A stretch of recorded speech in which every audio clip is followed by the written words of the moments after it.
You are paving the path to war. It might be soon or it might not be soon, but you are paving a path to war.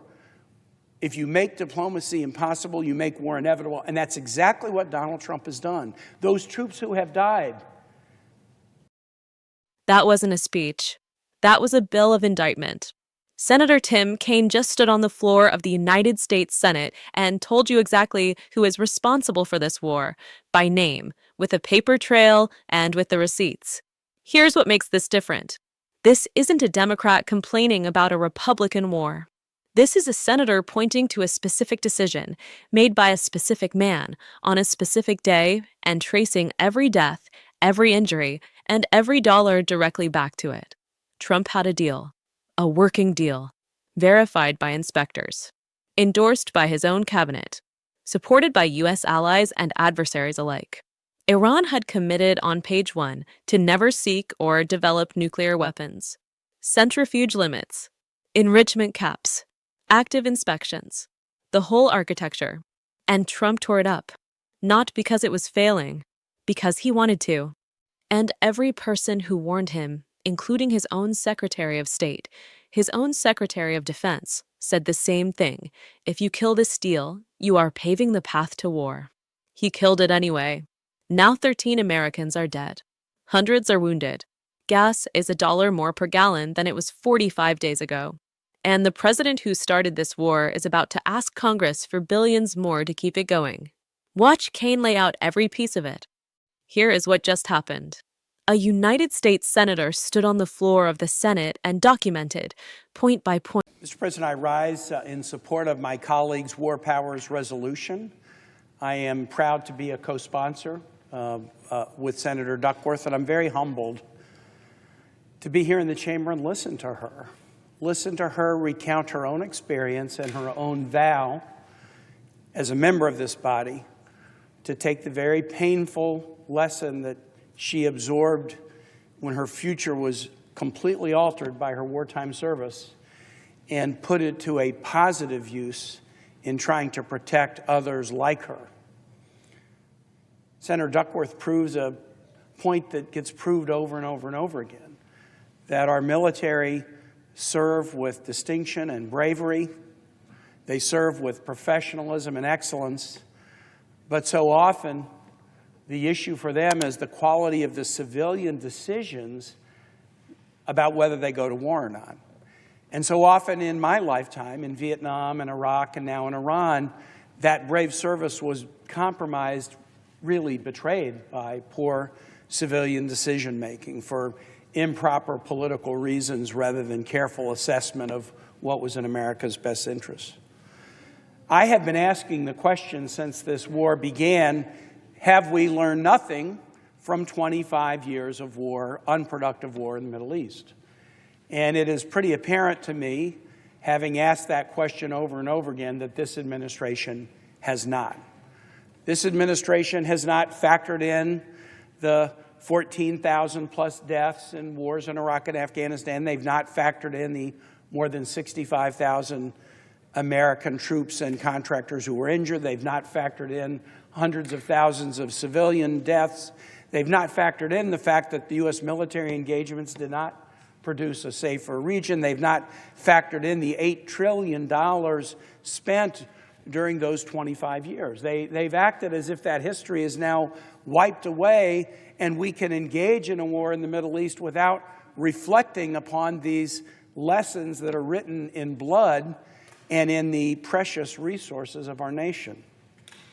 And so I'm not going to ask the question again today, have we learned nothing from 25 years? Because I think the answer to that, sadly, is plain. So let me ask a different question. What have we learned in 45 days of war in Iran? What have we learned? I would argue that we've learned at least three things. War is costly. An unwise war is deeply unpopular. And those who would make diplomacy impossible make war inevitable. I think those are the lessons that the last 45 days have taught us. First, war is costly.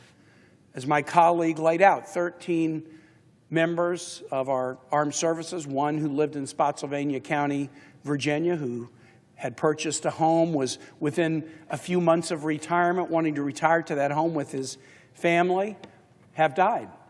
And spouses and kids and parents and friends and brothers and sisters are mourning the loss in this unwise and illegal war. Hundreds of our troops have been injured, and stories come out about the depth of those injuries and the lack of planning that left them exposed to the attacks that caused them to be injured. And while I wish it were otherwise, it's likely that there will be more such stories. But there's also the cost in dollars. We're spending, by some estimates, between $1 billion and $2 billion a day. We're expecting to see the president sometime soon send over a new request for a dramatic increase in funding to fund this Iran war. But let me talk about cost in a different way, just cost to everyday Americans' pocketbooks. Today is tax day.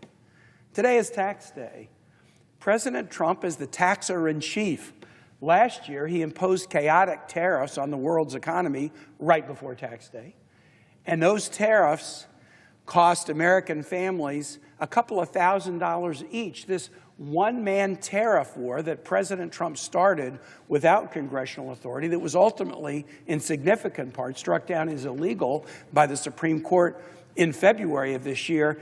Last year, right before tax day, President Trump stood up and showed by his actions that he's the taxer-in-chief. And this year, on tax day, we are seeing Americans pay more for food, pay more for energy, pay more for building supplies because of the actions of this president. In particular, just the price of gas at the gas pump.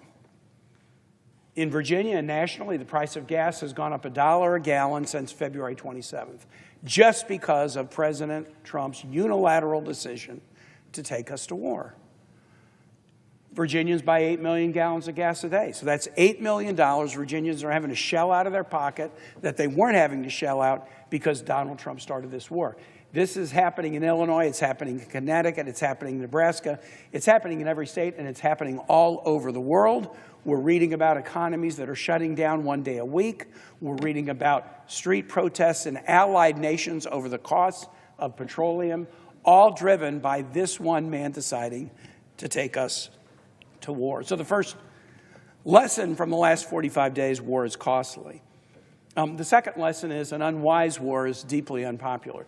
This war is deeply unpopular with the American public. Most of us took the last 2 weeks of recess to travel around our states. I represent Virginia, which I believe is one of the most pro-military states in the country. I spent significant time in the Hampton Roads area, the center of American naval power, where we build ships and subs, biggest Navy base in the world, and I spent a lot of time with Virginians over the last 2 weeks. This war is unpopular. Virginians are deployed and they don't know why, and they don't know when they'll come home. The USS Ford carrier today passes the record for the longest deployment of a carrier in American modern history. They were supposed to be home with their families before Christmas, and they are still deployed away from their families with significant maintenance issues, reducing quality of life on that ship. This war is unpopular. But of course it's unpopular. If you go to war without a clear rationale, and the president has floated 5 or 6 of them, if you go to war without a clear plan, without apparently anticipating what everyone would have anticipated, the closure of the Straits of Hormuz, if you go to war without allies, if you go to war without Congress, the war will be unpopular. No plan, no rationale, no allies, no congressional debate. The war will be unpopular. This was so easy to predict at the beginning.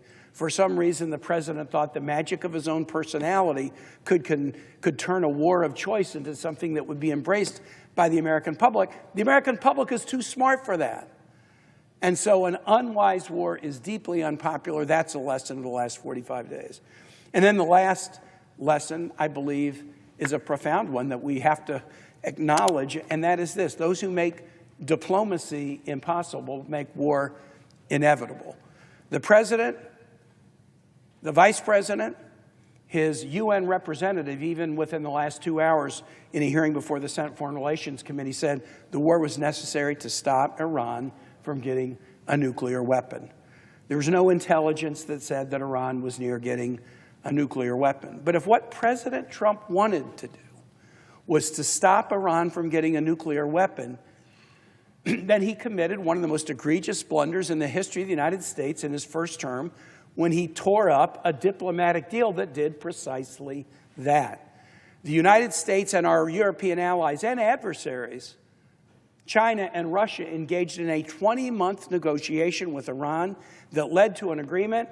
And on the first page of the agreement, page 1, Iran reaffirms that it will never seek to purchase or develop any nuclear weapons. We had the agreement with Iran for no nuclear weapons. We had mechanisms of inspection. We have limitations on centrifuges and limitations on the enrichment of plutonium or uranium. We had a diplomatic deal, and the president tore it up. The deal was working according to our allies. The deal was working according to President Trump's first Secretary of State and Secretary of Defense, who urged him to stay in it. The deal was working according to the International Atomic Energy Agency that was investigating and inspecting Iranian facilities. But President Trump took a deal that guaranteed no nuclear weapons ever, and he tore it up. The U.S. doesn't walk away from diplomatic deals. Other nations do that, but the president established a dangerous precedent, and many of us said to him at the time, that the man who started this war was warned by his own people that tearing up the Iran deal would lead here. He was told. He did it anyway.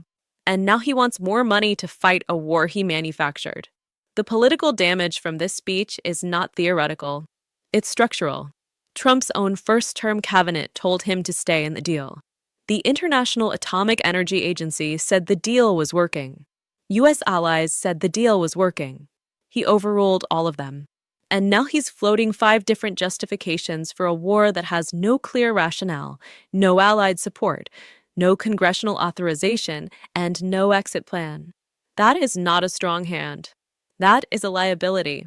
The USS Ford is past its record deployment. 13 families are grieving. Gas is $1 higher. The supplemental funding request, billions more, is coming. And the American public, including in the most pro-military state in the country, is not buying it. Kaine said it plainly, those who make diplomacy impossible make war inevitable. That line is going to follow this administration. Because it's not spin. It's a timeline with a document attached. Trump had the deal. He chose the war. The question now is how long Congress lets him keep it. If you believe this war deserves more scrutiny, share this video. Subscribe. We're going to keep tracking every vote, every dodge, and every dollar until this gets answered.